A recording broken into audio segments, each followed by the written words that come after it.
Hi, my name is Furqan Rathore, and I'm the founder and the CEO of book2wheel.com. Today, I'm going to talk about the life of CEO and how we manage as with the new pandemic remotely. So I had some few tips that I would like to share with you today. The purpose of this video is actually to share my experience with this pandemic and how did I manage my staff remotely, how did I work remotely as a founder and CEO of the company of Book2Wheel, and how did we continue growing our company and we still hired new people, and how did we manage these people. So I made an agenda for today and I'm going to quickly share with you guys, and I hopefully this video will help other CEO who are affected by this pandemic.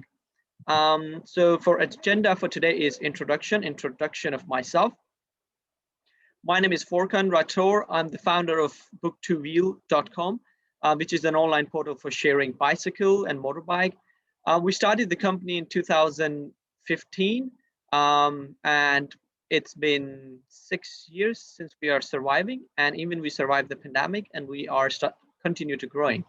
So that's the introduction of myself. So now let's move to the main topics. Working remotely. What is working remotely and how to work remotely? That's the first question of the agenda. Second would be how to manage your current team. Third, how to hire new employees, how to reduce your current fixed cost, what software can be used to manage your team, how to invest your current budget on marketing, and then how to take care of yourself as a CEO, expectation, reality, how to manage your task as CEO, set a limit to stop, rethink, and analyze. So these are the things I will be talking today. It will be a short video, but this will give you a lot of help with my experiences. So what is working remotely? When pandemic hit, we couldn't actually go to office. And over the period of time, we decided to actually quit our office because it would be an extra cost for us. You could say that having a rent, electricity, water, and other expense that was huge. Instead, we actually moved to Portugal and rented a nice large villa, which gave us actually the nice background, which you can see here, plus the space for us to work remotely. We were based in Denmark and we had a quite little apartment, and it was difficult for us with a newborn baby as myself to work remotely. It was a lot of noise and a lot of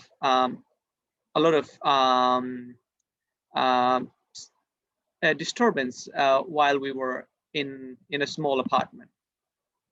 So we decided to actually move to Portugal, rented a bigger place. The money we was expecting to spend on rentals for our office, we spent on renting a bigger apartment, or you could call a villa.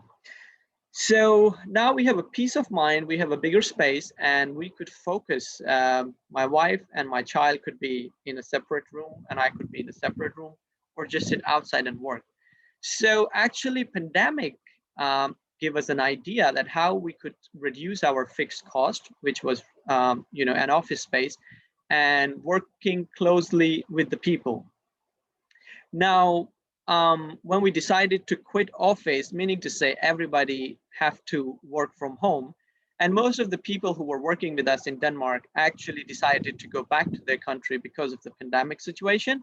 So they moved back to their home country. So what happened is that they didn't have to pay rent living in Denmark. They were staying with their families.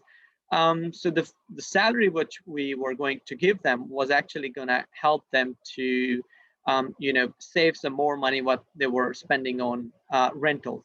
So that was the advantage for us with this pandemic, that we learned that actually how we could reduce our fixed costs, not only for as a CEO, as employees, and also the employees could actually work more efficient than working in sitting next to us in the office space. So how did we start managing our staff? How did we retain our staff? And how did we reduce our staff? And how did we hire our new staff? That's the next question for for me as a CEO, which I can give you the answer. So we quickly find out that people who were very self-sufficient could work with us. Meaning to say, if a person know their own timetable and how they could be self-dedicated and devoted, they could continue working remotely. We have no problem with them. Instead, we come up with this free software, which is actually also not a paid software, which we started to manage. So we put all our daily tasks in the software called Trello, which I'm just going to share with you that how you could remotely manage your team just using a Trello software. So that's the question. I put it in the agenda. So I'm just going to quickly screen share with you guys.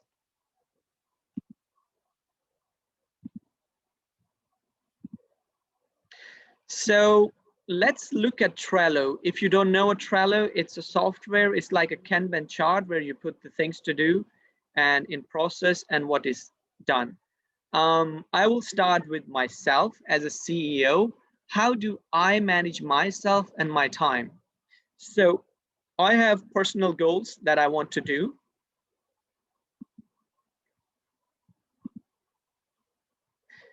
Which are making a video about business challenges, which I'm doing right now. Write a blog post a day, which I write. I try to write at least one blog post to share content. Thinking about selling online courses, which I'm doing at the moment. Apply for a master degree, which I already done.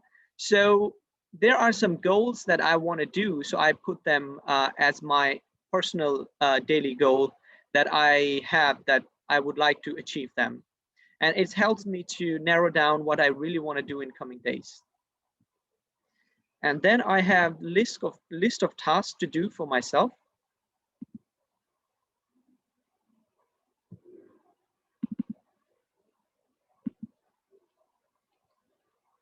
Or somehow it refused to open. Okay. So what I do for myself, I put all the tasks for the daily tasks that I want to do, and then I put the date, and I actually just put 3 to 4 tasks a day, which I like to do. So here is, on the 25th February, I want to communicate with my staff. I want to visit an office, and all these things I put down. And when I'm done, I just quickly check them off. And then when time pass, I can go back, actually look at it, what I have done and achieved over the period of time. It actually helped me as CEO of the company to know that not only I'm managing other people, but there are also tasks which are assigned for me from other people, which I manage on the daily basis. And also, this is also a reflection for our investors who invest in our company. And it gives them also idea that the founder or the CEO is also fully devoted as they have invested capital in the company. So that's the one way for myself. How do I manage my task and myself? Just using a simple software as a Trello. Now I am going to share you more complex things where we manage multiple team member into one dashboard or a board, and how do we actually share the task. So here you can list that ideas that we want to do with our website. We share them here, and then when they are in to-do list, they move it here. Integration of next tool is the developer task. He have assigned himself. As I mentioned, you need to keep the staff which are self-motivated, and actually they decide the tasks they want to do, and they continue to develop your company. So let's see what is in the process. So we have a task, a SEP booking template. We assign 2 people who are working on this task, and then on the daily basis, they actually share what is done and what is achieved. And once the tasks are done, they are published list. They moved down to on this area. So you could see that what the new improvement has been made and which is published. So this way we could also set a time limit for the task and who we want to assign this task, and we could add multiple staff. We communicate as well through here, and we divide different teams with different tasks which work together, and every time they have to communicate with each other, they simply leave a review or a comment under. Here you could see that people are leaving reviews. So this way, actually, we manage most of our tasks through Trello. Let me give you one more example. Say, look for task for graphic designer.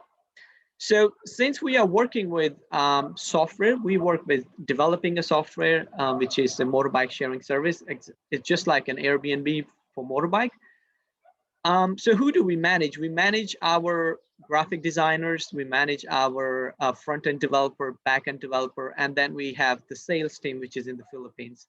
And then we have a communication with other part of people who are working with the marketing and sales. A lot of people are working together.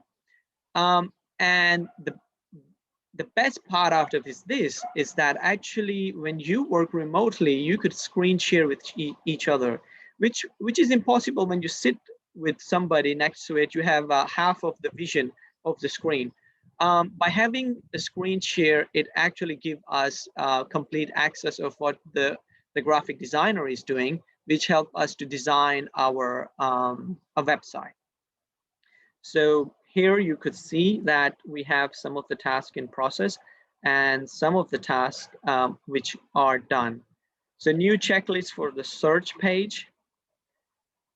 We made a checklist, what we wanted to include in our booking search page. And the graphic designer has made this prototyping thing, which she's doing a wireframe. And so she have done this, all the list of tasks. This is an easy way for us and them as a graphic designer to break down tasks. So when they start designing a one page, they start with the header and they go with the body part, and then they end with the footer part of the page. So that's how we have actually listed all the tasks that we want to include in our new design. So this is the one way of managing your graphic design, just writing them task by task and break down the task as possible. And it is so much easy to track it. And then we go for so how do we meet with some people, with some employees? We have daily chat. We do it early in the morning. It could be 30 minutes to an hour. We do, sometime it could be just with the one person, and sometime it could be a group chat. That help us to everybody to know what other person are doing and give their ideas on work in progress. So this is how we actually manage our staff. So now let's go back to our screen share and go back to our agenda and see some of the other things. So how to hire a new employees? Yes. How do we hire a new employee? Is that we do interviews and then we give them first task. If a person have delivered a task, it's meaning they're very, very committed to your project. It's also giving them idea of what the project is, because most of the time people apply for your position, but they even don't have idea of your company. So we assign a new person who wants to join our company. We give them a task. And once they have completed the task, we start with them, let's say, a monthly contract. In a month, it is 30 days period is a good time for us to see the person is self-sufficient. He can continue himself working without any, somebody standing on their head, because this is a remote work. If they succeed the 30 days period, we continue with their employment contract and we keep them. If a person does not show commitment to our vision and the company, we quickly fire them, and that's how it is. This is a remotely work. If you can prove yourself, it doesn't matter what education you have, what background, what color you have. If you do the task that is required from you, you will stay with the company. If you cannot fulfill the task, there's no space for you. So now, how to take care of yourself as a CEO?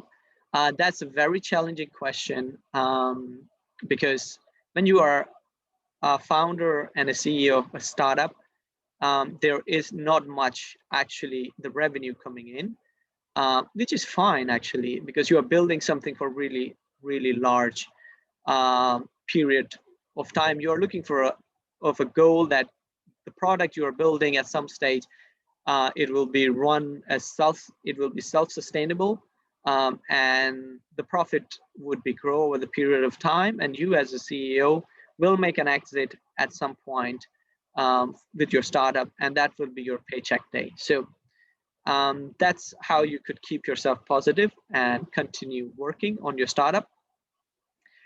I was watching a movie last night, Forrest Gump, and Forrest Gump actually taught me a lot of lessons, that persistence and staying on course, no matter what the outcome is. And that's the thing I would say with the CEO of the companies who are working with startups or running your own some venture, that perseverance is the key. And no matter what challenges, pandemic comes or an earthquake come or a tsunami come, you have to stay on your course. There will be some delusion on the way that should I do something different? Should I try to do something different? I think you need to stay on course. There are some good days. There are some bad days. You will get back to the good days. Expectations. A lot of people around you will have a big expectation. The reality will be totally different. It takes time. It takes really time to build something and grow something and then take out the fruit. So you have to be very persistent what you do. Then how to manage your task as a CEO. I showed you my Trello in the earlier, how I manage my tasks. Limit 3 to 4 tasks a day for yourself. Do not stress in this pandemic time, and that's how you need to go. You can always set a limit that if things are going out of your control, you can always put a full stop, and then you can analyze and rethink and start all over again. There is no shame in starting all over again or starting something different, but you have to be consistent. If you watch the Forrest Gump, he ran for 3 years consistently, and that's a lesson on this movie, that whatever he did with his full heart, with every last effort he could do. And whatever he did, he succeeded. People thought him that he was not a smart guy. People always call him stupid. So if you are very persistent and hard-headed into the things that you really want to do, you will get succeed. So that's my positive feedback for people who are going through this hard time, including myself. So I wish all the best to everybody. I hope this video helps everybody.